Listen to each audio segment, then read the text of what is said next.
फाल्गुन की मस्ती और होली की बौछार। मुबारक हो आपको होली का त्योहार। भारत एक सनातन देश है जहाँ हर मौसम में अपने साथ एक नया उत्सव लेकर आता है।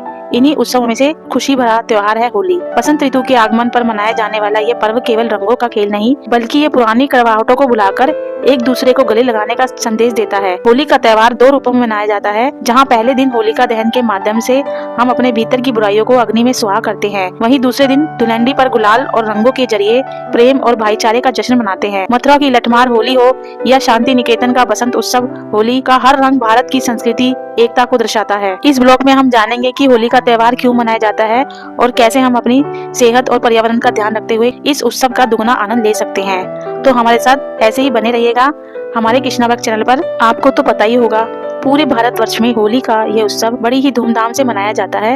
ये केवल रंगों का खेल नहीं, बल्कि भाईचारे, प्रेम और बुराई पर अच्छाई की जीत का प्रतीक है। होली मनाने के पीछे कई धार्मिक और सांस्कृतिक कारण भी है, जिसमें मुख्य कारण इस प्रकार से है। सबसे प्रचलित कहानी राक्षस राजा हिरण्यकश्यप और उनके पुत्र प्रहलाद की है। प्रहलाद भगवान विष्णु का परम भक्त था, जबकि उसका पिता चाहता था कि सब उसकी पूजा करे।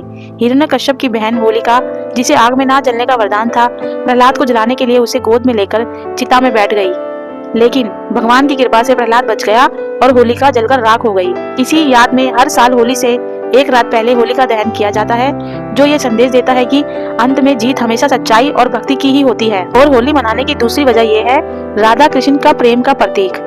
मथुरा और वृंदावन में होली का उत्सव भगवान कृष्ण और राधा के निश्चल प्रेम को समर्पित है। माना जाता है कि भगवान श्री कृष्ण ने ही अपने सखाओं के साथ होली खेलने की परंपरा शुरू की थी। जब भगवान श्री कृष्ण होली का त्योहार राधा रानी के साथ और नंद गांव के ग्वाल बालों सखा के साथ कृष्ण साथ आते थे और बरसाना की गोपियां और सखियां राधा जी के साथ होली खेलती थी।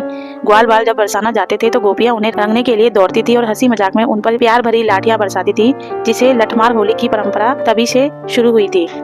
भगवान श्री कृष्ण बचपन में अपनी सांवली रंगत को लेकर थोड़े परेशान थे और राधा जी बहुत गोरी थी, तो माता यशोदा ने मजाक में कहा, जाओ राधा के चेहरे पर जो रंग है वो लगा दो। कान्हा ने राधा रानी और सखियों को जमकर रंग लगा दिया। बदले में राधा जी ने श्री कृष्ण को रंगा और कई बार तो उन्हें चिढ़ाने के लिए गोपियों का वेश और साड़ी तक पहना दी थी। जैसे अलग अलग रंग मिलकर एक हो जाते हैं, वैसे ही भक्त और राधा और भगवान श्री कृष्ण का मिलन होता है। होली में जब चेहरा रंग से पुता जाता है तो कोई छोटा बड़ा अमीर गरीब नहीं दिखता, बस एक समान प्रेम के रंग में रंग जाते हैं। मथुरा के पास एक कुंड है जहाँ माना जाता है कि भगवान श्री कृष्ण और राधा रानी जी ने होली खेलने के बाद यहाँ पर हाथ धोए थे।